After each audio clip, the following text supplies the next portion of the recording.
அதிமுகவை அழிக்க பொன்மனச்செம்மல் புரட்சித் தலைவர் ஆட்சி காலத்திலே, புரட்சித் தலைவர் இருக்கின்ற காலத்திலே கருணாநிதி எவ்வளவோ முயற்சி செய்தார். அத்தனையும் தூள் தூளாக உடைத்த தலைவர் பொன்மனச்செம்மல் புரட்சித் தலைவர் எம்ஜிஆர். எம்ஜிஆர் மறைவுக்கு பிறகு கருணாநிதி அவர்கள் எவ்வளவோ முயற்சி செய்தார். அத்தனை முயற்சியும் முறியடித்த தலைவி நம்முடைய இறுதி புரட்சித் தலைவி அம்மா. எவ்வளவு பிரச்சனையை உருவாக்கினார்கள் அம்மா. இந்த இயக்கத்தை கொண்ட போது புரட்சித் தலைவர் எம்ஜிஆர் மறைவுக்கு பிறகு இயக்கம் இரண்டாக பிளவுபட்ட போது எப்படியாவது கருணாநிதி துடித்துக் கொண்டிருந்தால் அதிமுக அழிப்பதற்கு.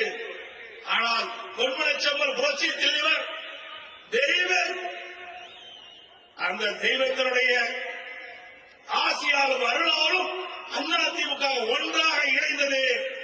அம்மா மக்களால் மிகப்பெரிய வெற்றி பெற்று ஆட்சி அமைத்தார்கள்.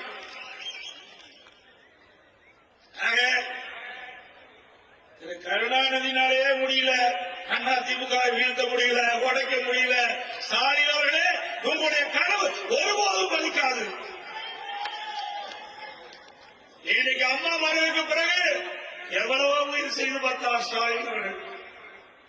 அதிமுக உடைக்க சில சந்தர்ப்பவாதிகள் நன்றாக தெரியும். சில துரோகிகள், எத்தப்பர்கள் திமுகவோடு சேர்ந்து அம்மா ஆட்சி கவனிக்க நினைத்தார்கள். மக்களால், மக்களுடைய ஆதரவாளர் அதிமுக சட்டமன்ற உறுப்பினர்கள் சட்டமன்றத்திலே பெரும்பான்மை நிரூபிக்கப்பட்டு அதிமுக ஆட்சியை தொடர வைத்தோம்.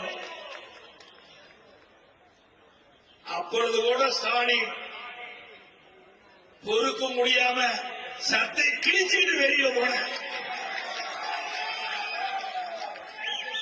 அதிமுக உடைக்க நினைத்தவர்களை சட்டை கிழித்துக் கொண்டு வெளியேறிய காட்சி எல்லா தொலைக்காட்சியிலும் வந்தது. ஸ்டாலின் அவர்களே, அதிமுகவை ஒருபோதும் வீழ்த்த முடியாது. எப்பொழுது பார்த்தாலும் பேசுவார். அதிமுக எடப்பாடி பழனிசாமி பொறுப்பேற்று 10 தேர்தலிலே தோல்வி அடைந்துவிட்டது என்று சொல்லிக் கொண்டிருக்கின்றார்.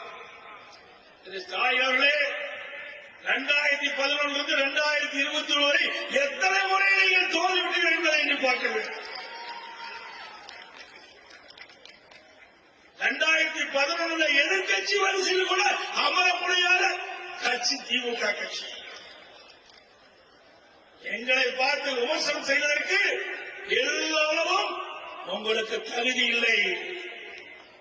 செய்திகளை உடனுக்குடன் தெரிந்து கொள்ள கீழ்கண்ட கேபிள் மற்றும் டிடிஎச் நெட்வொர்க்குகளில் எம்நாடு செய்தி தொலைக்காட்சியை காணுங்கள். பாதகம் செய்பவரை கண்டால் நாம் பயம் கொள்ளலாகாது பாப்பா. மோதி மிதித்துவிடு பாப்பா, அவர் முகத்தில் உமிழ்ந்துவிடு பாப்பா. அண்மை செய்திகளை உடனுக்குடன் தெரிந்து கொள்ள இணைந்திருங்கள் எம்நாடு தொலைக்காட்சியுடன்.